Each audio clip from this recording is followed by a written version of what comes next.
ನನ್ನಿಂದಾಗಿ ನಿಮ್ಮ ಹಿರಿತನ ಸ್ವಚ್ಛವಾದ ಮನಸ್ಸು ಘಾಸಿ ಆಗೋದು ಬೇಡ ಸ್ವಾಮಿ. ಇವತ್ತಿಗೆ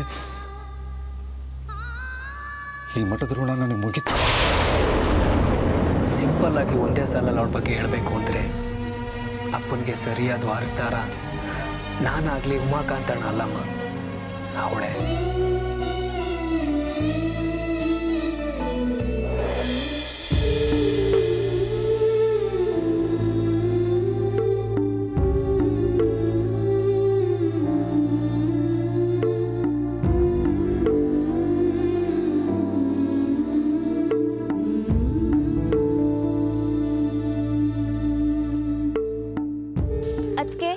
ಪ್ಲೀಸ್ ಅಳ್ಬೇಡಿ.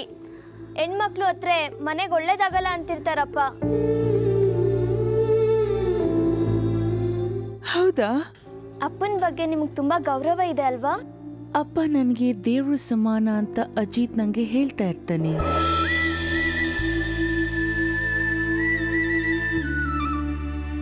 ಪ್ರೀತಿಗೆ ಧರ್ಮ ಇಲ್ಲ ಅಂತ ಹೇಳ್ತಾರೆ. ನನಗೂ ಅದು ನಿಜ ಅನ್ಸುತ್ತೆ.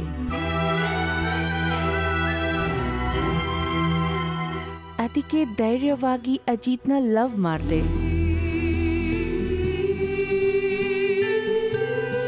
ಮದುವೆ ಆದೆ. ಅಜಿತ್ ಮೆಂಟಾಲಿಟಿ ಎಲ್ಲರಿಗೂ ಇರುತ್ತೆ ಅನ್ನೋ ನಂಬಿಕೆಯಿಂದ ಇಲ್ಲಿಗೆ ಬಂದೆ. ಆದ್ರೆ ಇಲ್ಲಿ ಬಂದ್ಮೇಲೆ ಗೊತ್ತಾಯ್ತು ಪ್ರೀತಿಗೆ ಮಾತ್ರ ಅಲ್ಲ, ಇಲ್ಲಿ ಪ್ರತಿಯೊಂದಕ್ಕೂ ಧರ್ಮ ಇದೆ ಅಂತ. ನಾನು ಇಲ್ಲಿಗೆ ಬಂದ್ರೆ ಇಷ್ಟೆಲ್ಲ ಗಲಾಟೆ ಆಗುತ್ತೆ, ಮದುವೆ ನಿಂತು ಹೋಗುತ್ತೆ, ಮಾವನವರಿಗೆ ಅವಮಾನ ಆಗುತ್ತೆ ಅಂತ ಗೊತ್ತಿರಲಿಲ್ಲ.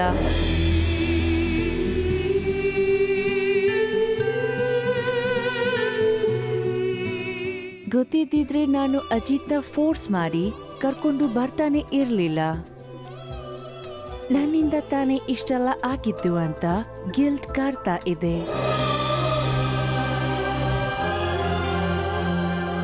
ಇವೆಲ್ಲ ಸರಿ ಹೋಗೋ ತನಕ ನನಗೆ ಮನಸ್ಸು ಸರಿ ಹೋಗಲ್ಲ ತುಳಸಿ. ಸರಿ ಹೋಗುತ್ತಮ್ಮ.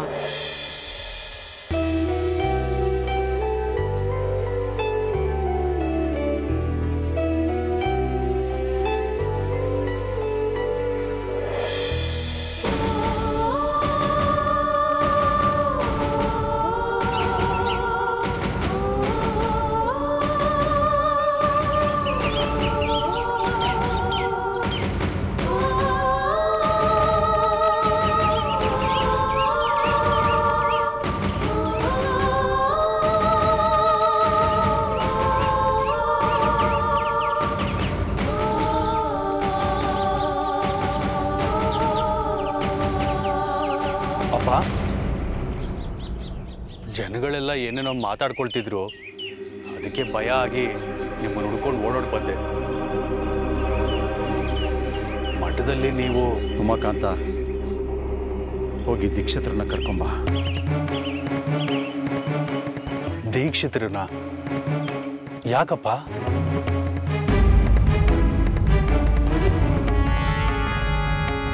ಸರಿ ಅಪ್ಪ, ಕರ್ಕೊಂಡು ಬರ್ತೀನಿ.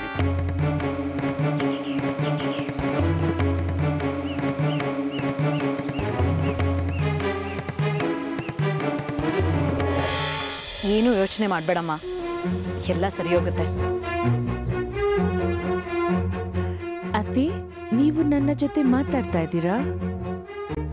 ನನ್ನ ಮೇಲೆ ನಿಮ್ಗೆ ಕೋಪ ಹೊರಟು ಹೋಯ್ತಾ? ಯಾವಾಗ ನೀನು ಇವ್ರನ್ನ ದೇವ್ರು ಅಂತ ಕರೆದ್ಯೋ ಆಗ್ಲೇ ನನ್ನ ಕೋಪ ಎಲ್ಲ ಕರಗಿ ನೀರಾಗೋಯ್ತಮ್ಮ.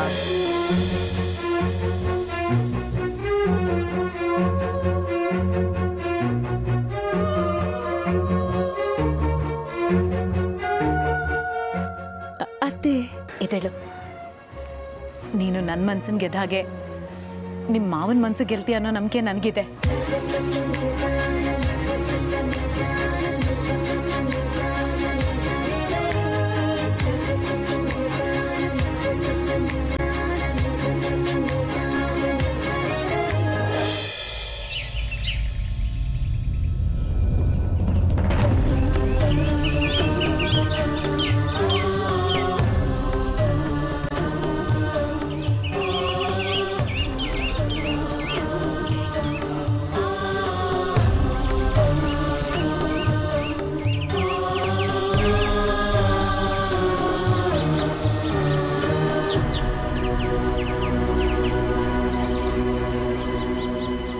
ಶಾಸ್ತ್ರಿಗಳೇ, ಯಾರಿಗೆ ಶ್ರಾದ್ದ ಅಂತ ಗೊತ್ತಾಗಲಿಲ್ಲ. ನನ್ನ ಕಿರಿ ಮಗ ಅಜಿತ್ ಶಾಸ್ತ್ರಿ. ನಿಜವಾಗ್ಲೂ ಮಾವ ನನ್ನ ಒಪ್ಕೋತಾಳ ಅತ್ತೆ? ನಿಮ್ಮ ಮಾವನವ್ರಿಗೆ ಇವನು ಅಂದರೆ ತುಂಬ ಪ್ರೀತಿ. ಅದಲ್ಲದೆ ಹೇಳ್ದೆ ಕೇಳ್ದೆ ಮದುವೆ ಮಾಡ್ಕೊಂಬಂದ್ನಲ್ಲ ಅನ್ನೋ ಕೋಪ ಇದೆ ಅವ್ರಿಗೆ. ಮದುವೆ ಮನೇಲಿ ಏನೆಲ್ಲ ನಡೀತು ಅಂತ ನಿನಗೂ ಗೊತ್ತಲ್ವಾ? ಅವ್ರ ಕೋಪನ ನೀನು ಮನ್ಸಿಗೆ ಹಾಕೋಬೇಡ. ಅವ್ರಿಗೆ ಎಷ್ಟು ಬೇಗ ಕೋಪ ಬರುತ್ತೋ ಅಷ್ಟೇ ಬೇಗ ಕರ್ಗೋಗುತ್ತೆ. ನಡೆದಿದ್ದನ್ನು ನಾನು ಕೇಳ್ಪಟ್ಟೆ. ಆದರೂ ಮಗನ ಮೇಲಿನ ಕೋಪಕ್ಕೆ ಶರಶಯ್ಯ ಮೇಲೆ ನರಕಯಾತನೆ ಅನುಭವಿಸಿದ್ರು ಉತ್ತರಾಯಣ ಬರಲಿ ಪ್ರಾಣ ಬಿಡ್ತೀನಿ ಅಂತ 6 ತಿಂಗಳು ಕಾಯೋದಕ್ಕೆ ಭೀಷ್ಮನಷ್ಟು ನಾನು ಗಟ್ಟಿಗನಲ್ಲ ದೀಕ್ಷಿತರೆ. ಯಕ್ಕಶ್ಚಿತ್ ಪದ್ಮನಾಭ ಶಾಸ್ತ್ರಿ ಸಮಾಜದಲ್ಲಿ ತಗ್ಗಿ ಬಗ್ಗಿ ನಡಿಬೇಕಾದನು. ಧರ್ಮ ಕರ್ಮಗಳ ವಿಷಯದಲ್ಲಿ ತಿಳಿ ಹೇಳೋಷ್ಟು ದೊಡ್ಡವನಲ್ಲ ನಾನು. ಎಷ್ಟೇ ಆಗಲಿ ನೀವು ಧರ್ಮದರ್ಶಿಗಳು. ಆಗಿದ್ದೆ, ಹೀಗಿಲ್ಲ. ಕಾರ್ಯ ಶುರು ಮಾಡಿ. ನಿಮ್ಮ ಹತ್ತಿರ ಮಾತಾಡ್ತಾ ಇದ್ರೆ ನನಗೆ ತುಂಬಾ ಕಾನ್ಫಿಡೆನ್ಸ್ ಬರುತ್ತೆ. ಐ ಹೋಪ್ ಎಲ್ಲ ಸರಿ ಹೋಗುತ್ತೆ. ಎಲ್ಲ ಸರಿ ಹೋಗುತ್ತಮ್ಮ, ಚಿಂತೆ ಮಾಡಬೇಡ.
ಗೋವಿಂದ ಶಾಸ್ತ್ರಿಗಳೇ,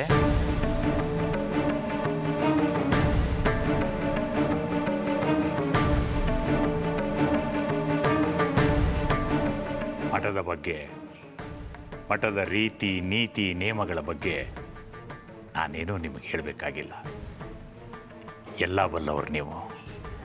ಇಲ್ಲಿವರೆಗೆ ಪದ್ಮನಾಭ ಶಾಸ್ತ್ರಿಗಳು ತಮ್ಮ ರೀತಿ ರಿವಾಜುಗಳಿಂದ, ವಿಚಾರಧಾರೆಗಳಿಂದ, ಧರ್ಮನಿಷ್ಠೆಯಿಂದ ಮಠದ ಕೀರ್ತಿಯನ್ನು ಬೆಳಗಿದ್ರು.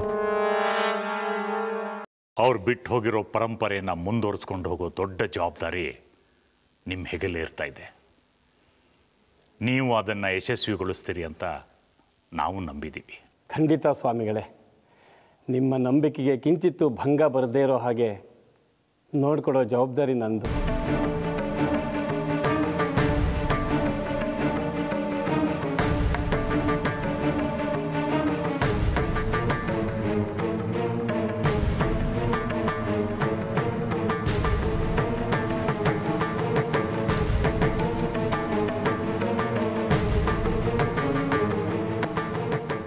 ಸ್ವಾಮಿಗಳೇ, ಪದ್ಮನಾಭ ಶಾಸ್ತ್ರಿಗಳು ತಮ್ಮ ಕಿರಿಮಗ ಅಜಿತನಿಗೆ ಸಾದರ ಮಾಡಿದ್ರಂತೆ.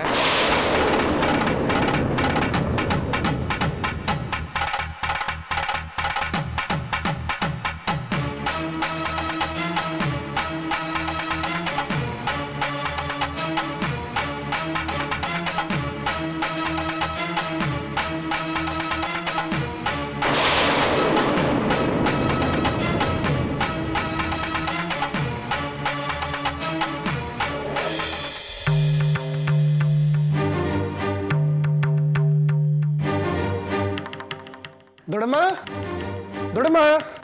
ಬಾರೋ ರಘು, ಚೆನ್ನಾಗಿದ್ಯಾ? ಊರಲ್ಲೆಲ್ಲ ಚೆನ್ನಾಗಿದ್ದಾರಾ?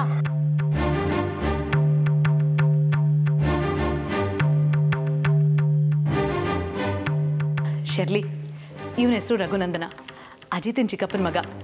ಇಲ್ಲೇ ಬೆಂಗಳೂರಲ್ಲಿ ಕೆಲಸ ಮಾಡ್ಕೊಂಡಿದ್ದಾನೆ.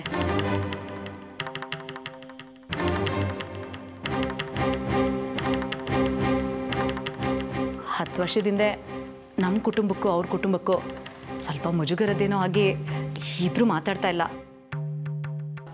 ಆದರೆ ರಘು ಮಾತ್ರ ನಮ್ಮನ್ನು ಮರ್ತಿಲ್ಲ.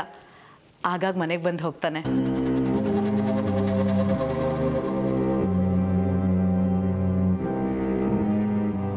ಏನು ರಘು, ಯಾಕೆ ಹಾಗೆ ನೋಡ್ತಿದ್ಯಾ? ಅಲ್ಲ ದೊಡ್ಡಮ್ಮ, ಇಷ್ಟೆಲ್ಲ ನಡೆದಿದ್ರು ನೀವು ಹೇಗೆ ಇಷ್ಟೊಂದು ಕೂಲ್ ಆಗಿದ್ದೀರಾ?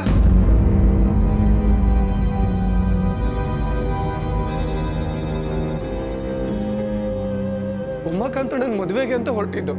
ಬರುವಾಗ ಆಫೀಸ್ ಕೆಲಸ ಸಿಗಾಕೊಂಡು ಬರೋಕ್ಕಾಗ್ಲಿಲ್ಲ. ಆಮೇಲೆ ಆದ್ರೂ ಬಂದು ಹಾರಿಸೋಣ ಅಂದ್ರೆ ಇಲ್ಲಿ ಏನೇನೋ ನಡೆದೋಗಿದೆಯಲ್ಲ ದೊಡ್ಡಮ್ಮ.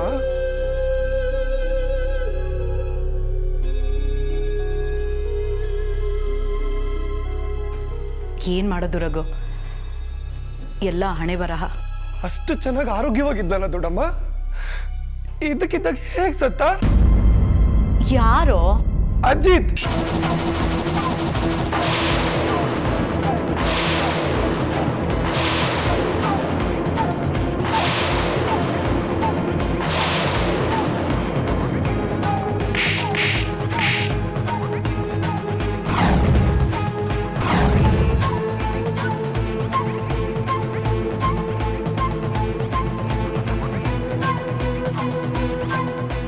ನೋಡು ರಘು, ಹುಚ್ಚುಚ್ಚಾಗಿ ಮಾತಾಡಿದ್ರೆ ಹಲ್ಲು ಉದುರಿಸ್ಬಿಡ್ತೀನಿ. ಮಾತಿನ ಮೇಲೆ ನಿಗಾ ಇರಲಿ. ರಘು, ಹೇಗಿದೆಯೋ?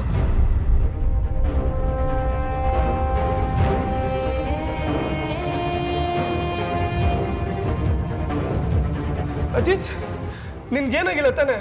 ಯಾಕೋ ರಘು, ಏನಾಗಿದೆ ನಿಂಗೆ? ಬರ್ತಾ ದಾರಿಲಿ ಎಲ್ಲಾದ್ರೂ ಬಿದ್ದು ತಲೆ ಗೇಟ್ ಮಾಡ್ಕೊಂಡ? ಹೇಳಿದನ್ನೇ ಹೇಳ್ತಿದ್ಯಲ್ಲ ಹುಚ್ಚಂತರ. ನನಗೆ ಹುಚ್ಚಿಡ್ದಾಗ ಆಗ್ತಿದೆ ದೊಡ್ಡಮ್ಮ. ಅಜಿತ್ ಇಲ್ಲಿ ಇಷ್ಟು ಚೆನ್ನಾಗಿರುವಾಗ ದೊಡ್ಡಪ್ಪ ಅಲ್ಲಿ ಯಾಕೆ ಇವನಿಗೆ ಶ್ರಾದ್ದ ಮಾಡ್ತಾ ಇದ್ದಾರೆ?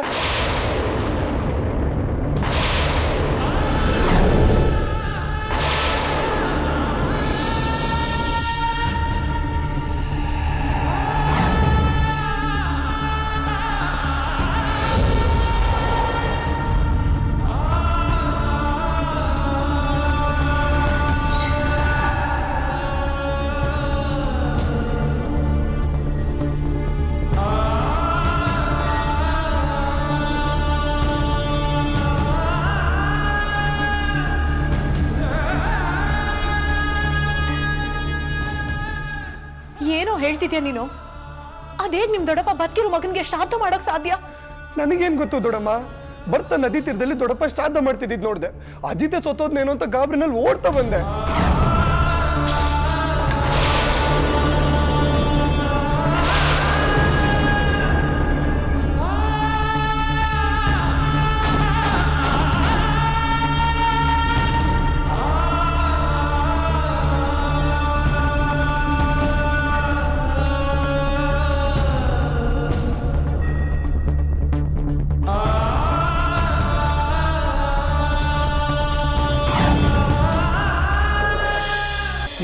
ನನಗೆ ಶ್ರಾದ್ದ ಮಾಡ್ತಿದ್ದಾರೆ. ಹಾಗಂದ್ರೆ ಏನು? ಮನುಷ್ಯ ಸತ್ ಮೇಲೆ ಮಾಡ್ತಾರಲ್ಲ, ಲಾಸ್ಟ್ ರಿಚುವಲ್ಸ್.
ಅಪ್ಪ ನನಗೆ ಶ್ರಾದ್ದ ಮಾಡ್ತಿದ್ದಾರೆ. ಹಾಗಂದ್ರೆ ಏನು? ಮನುಷ್ಯ ಸತ್ ಮೇಲೆ ಮಾಡ್ತಾರಲ್ಲ,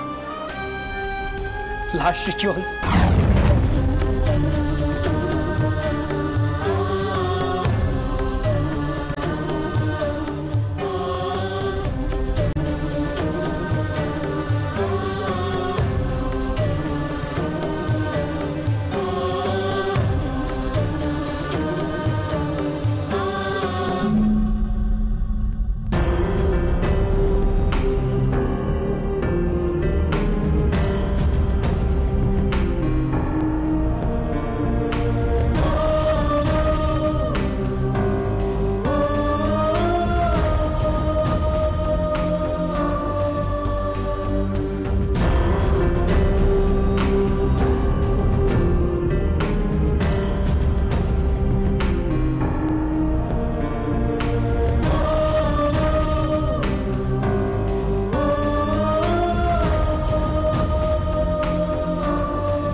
ಮುಂದೆ ಬದುಕಿರುವಾಗಲೇ ಯಾರಾದ್ರೂ ಹೋಗಿ ತರ್ಪಣ ಬಿಡ್ತಾರ?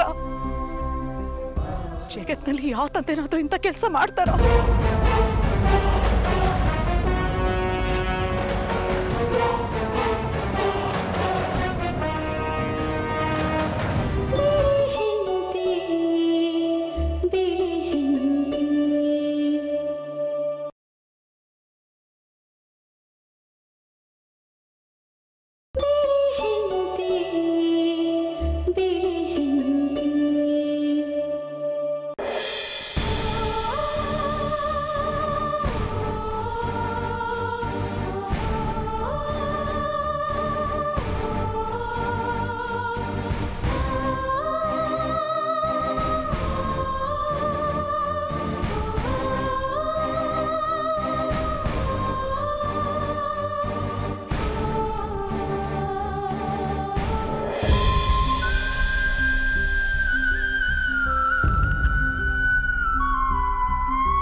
ಯಾಕ್ರಿ ಹೀಗೆ ಮಾಡ್ಬಿಟ್ರಿ?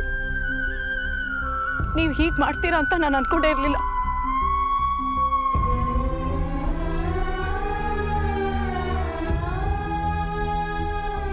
ಅವನ ಮೇಲೆ ನಿಮ್ಗೆ ಎಷ್ಟು ಕೋಪ ಇದ್ರೂ ಪರವಾಗಿಲ್ಲ, ಆದ್ರೆ ನೀವೀಗ ಮಾಡಬಾರ್ದಾಗಿತ್ತು.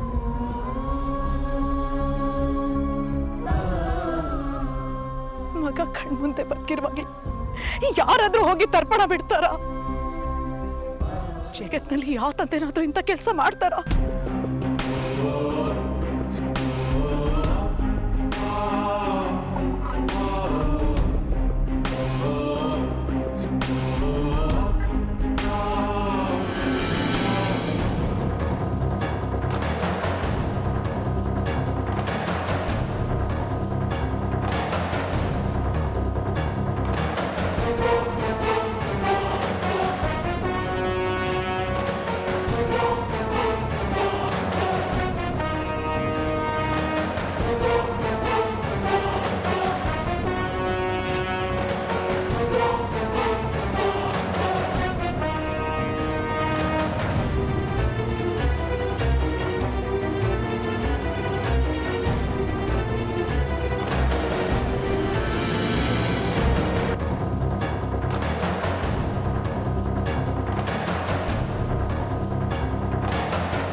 ನನ್ನಿಂದಾಗಿ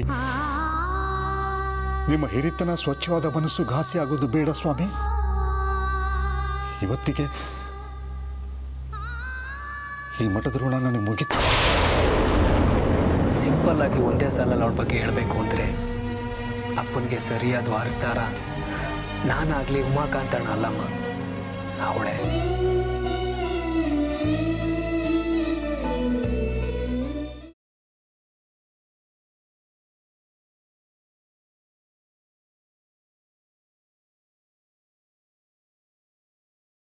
ನಮ್ಮಪ್ಪ ನನಗೆ ಶ್ರಾದ್ದ ಮಾಡ್ತಿದ್ದಾರೆ. ಹಾಗಂದ್ರೆ ಏನು? ಮನುಷ್ಯ ಸತ್ ಮೇಲೆ ಮಾಡ್ತಾರಲ್ಲ, ಲಾಸ್ಟ್ ರಿಚುವಲ್ಸ್.